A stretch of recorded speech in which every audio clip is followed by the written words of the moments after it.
Bueno, continuamos entonces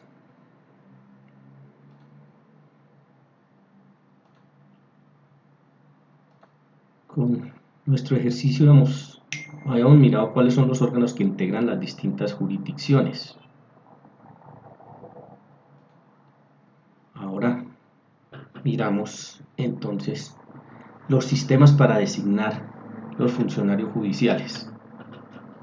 Entonces, ¿qué tenemos? Para la Corte Constitucional, vamos a hablar de las 4 altas cortes. Para la Corte Constitucional, ¿qué tenemos?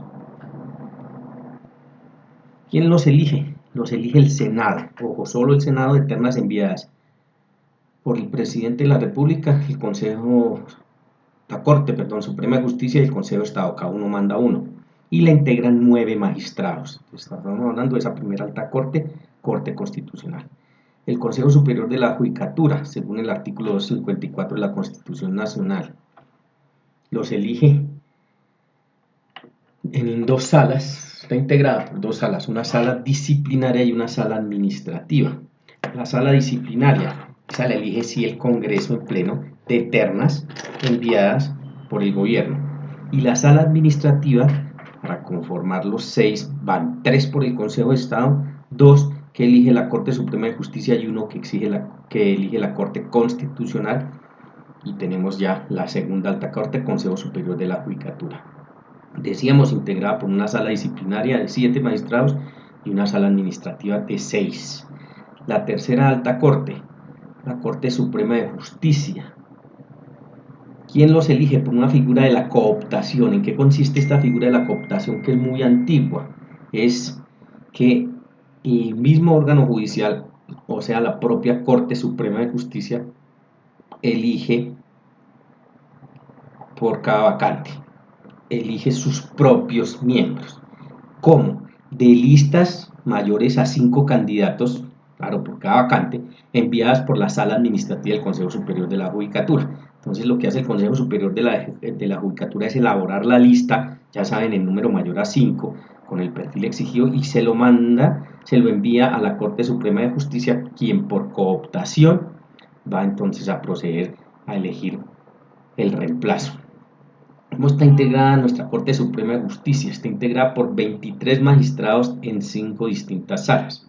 Entonces, la sala plena son 23 magistrados, los 23 completos. Siempre que les hablen de sala plena van todos los magistrados de la corporación. Aquí, 23. Una sala de gobierno para todos los asuntos internos de administración, en fin, que está conformada por el presidente, 1, el vicepresidente, 2, y el presidente de cada sala. Como son 3 salas, ya veremos, pues ahí estarían los 5. Después la sala de casación civil, agraria, comercial y de familia. Salas de casación, en cada uno de los conflictos que atiende. Esa sala de casación civil y las demás por 7 magistrados. La sala de casación laboral, integrada por 7 magistrados, y la sala de casación penal por 9 magistrados. Ahí estarían los 23 y tenemos nuestra tercera alta corte. Nuestra última alta corte, que es la cuarta, que es el Consejo de Estado, también utilizan de la misma manera la figura de la cooptación. ¿Cómo está integrada? Entonces, conformidad a la ley 1285-2009, su artículo 34, está integrada por 31 magistrados en 4 distintas salas. Lo mismo, sala plena, los 31, todos.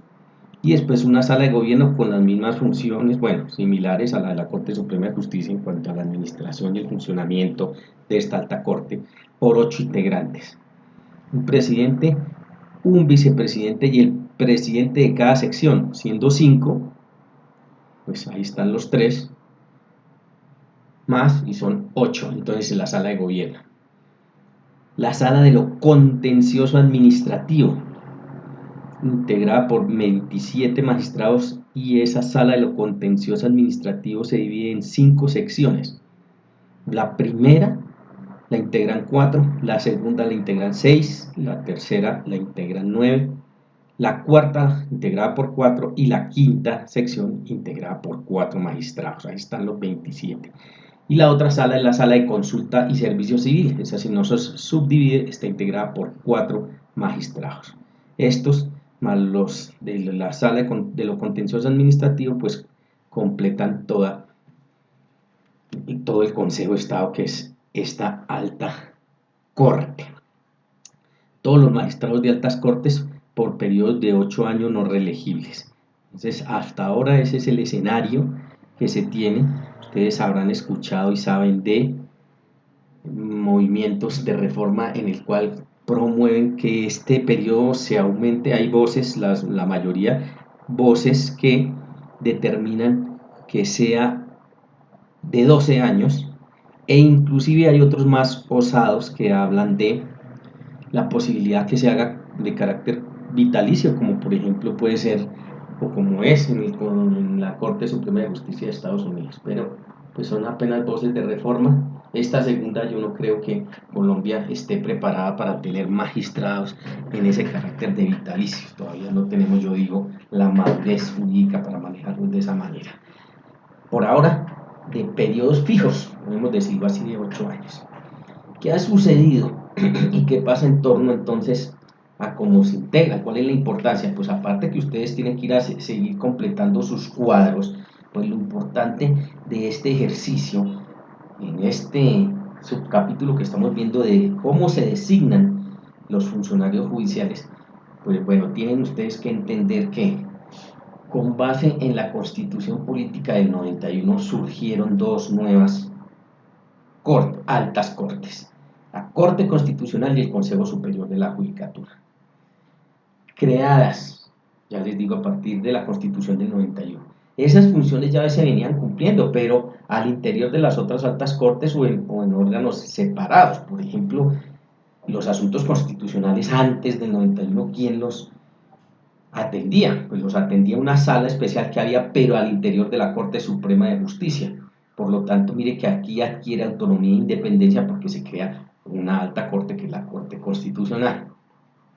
Y el Consejo Superior de la Judicatura, que se creó con esas dos salas por mucho tiempo en Colombia, lo ejerció lo que era el Ministerio de la Justicia, pero después también se erige a partir de 1991 como una alta corte, y digamos se crean esos dos entes nuevos en la Constitución del 91, además de la Fiscalía General de la Nación. Miren que todo esto que les estoy indicando es para que ustedes vayan armando y vayan viendo cuál es la estructura de la rama judicial del poder público y el porqué de esas corporaciones u órganos judiciales que hoy existen. ¿Qué se puede apreciar? Que hay una intervención, una gran intervención de las otras ramas del poder público en la elección o designación de magistrados de altas cortes. Ustedes pueden ver ahí que efectivamente el Ejecutivo mete la mano y el Legislativo también, pues nada más ni nada menos que en estas dos altas cortes eligiendo.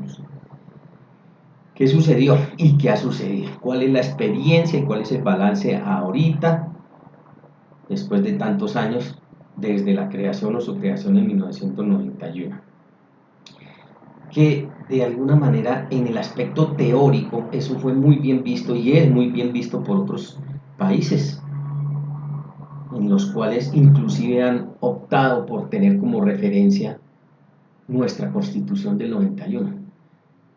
De tal manera que en ese aspecto teórico, pues ha sido muy bien concebida, y el poderle mostrar al mundo que de alguna manera con la interacción de las otras ramas del poder público en Colombia, la rama jurisdiccional o judicial, pues las hace partícipes.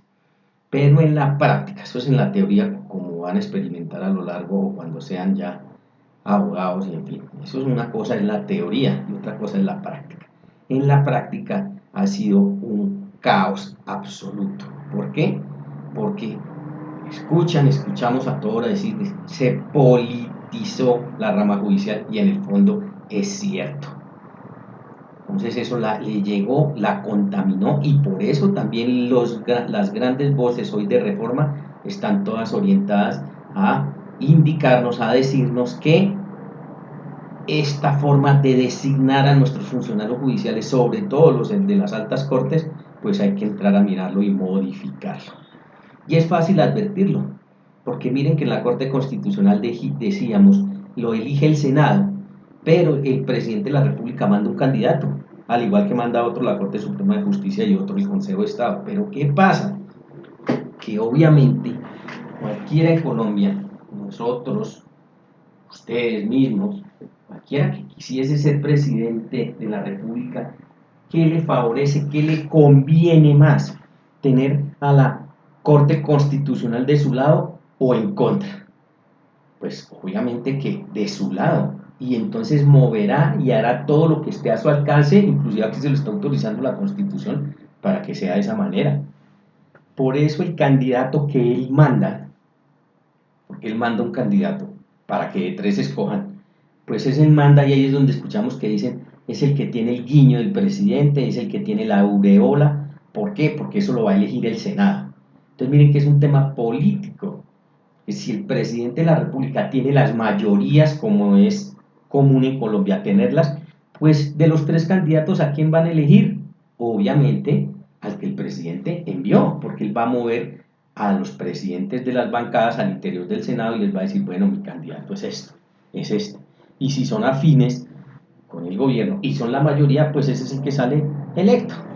De tal manera que en esa tríada, en ese trío que se envía de presidente, Corte Suprema de Justicia y Consejo de Estado, muchas veces no llega el mejor jurista, llega el mejor lobista, porque como tiene que ir a hacer lobby ante el Senado, porque ese es el quien lo elige, pues ahí es donde está el problema y ahí es donde se politizó y todo el fenómeno de corrupción que en muchos de los eventos hemos visto.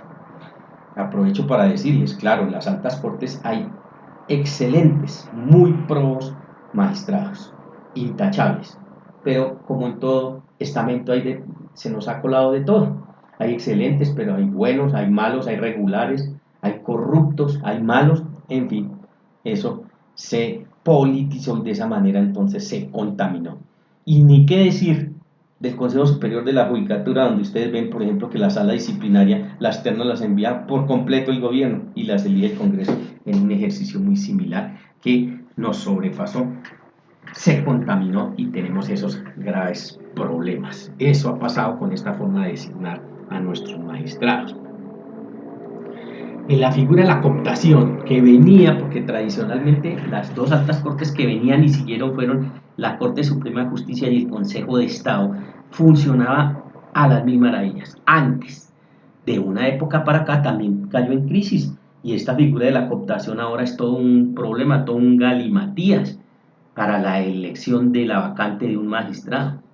Y ahí también tenemos un tema político y un tema de favores y un tema de yo pongo y tú después me eliges el mío, y en fin, un toma y dame que también terminó y dio al traste o está dando al traste con esa figura que había funcionado excelente. Ahora ya no, ahora también escuchamos a Tora que lleva 9, 10 reuniones de sala plena la Corte Suprema de Justicia intentando elegir una vacante por todos estos temas internos que les cuento. Y como se necesita de una mayoría calificada, en este caso sí, por la figura de la cooptación, o sea, las 2/3 partes de la sala, pues se vuelve bien complejo. Y de ahí que la Corte Suprema de Justicia se desgasta a veces hasta un año o más tratando de elegir una sola vacante. Esto también se desbordó y eso también se desdibujó. De manera que ese es el esquema, esa es la realidad de hoy, y por eso es que ustedes escuchan todas esas voces de cambios al interior de eso. Importante y muy importante que ustedes diagramen, tengan en sus documentos pues toda la estructura de la rama judicial en Colombia para que la empiecen a entender, y la van a necesitar toda vez que van a empezar a ver todo ese tipo de jurisdicciones de manera particular. Entonces también verán todo lo que tiene que ver con laboral, todo lo que tiene que ver con penal, todo lo que tiene que ver con civil, y de tal manera que siempre la van a necesitar. Por eso la invitación a que la vayan diagramando, la vayan entendiendo, la vayan incorporando en sus documentos. En la sesión de hoy pues terminamos el capítulo 4, que es el que tenía que ver todo con jurisdicción. Allí lo manejamos ya, ahí tienen todos los conceptos, todos los criterios de esa institución procesal que es la jurisdicción. Dejamos entonces el planteamiento de la competencia, en el cual pues tenemos ahí el derrotero de esos 9 subcapítulos, y de una manera semejante a como vimos jurisdicción, pues vamos a ver ¿Qué pasa con la competencia y en qué consiste la competencia? Pues por hoy esta sesión, entonces hasta ahí la dejamos evacuada.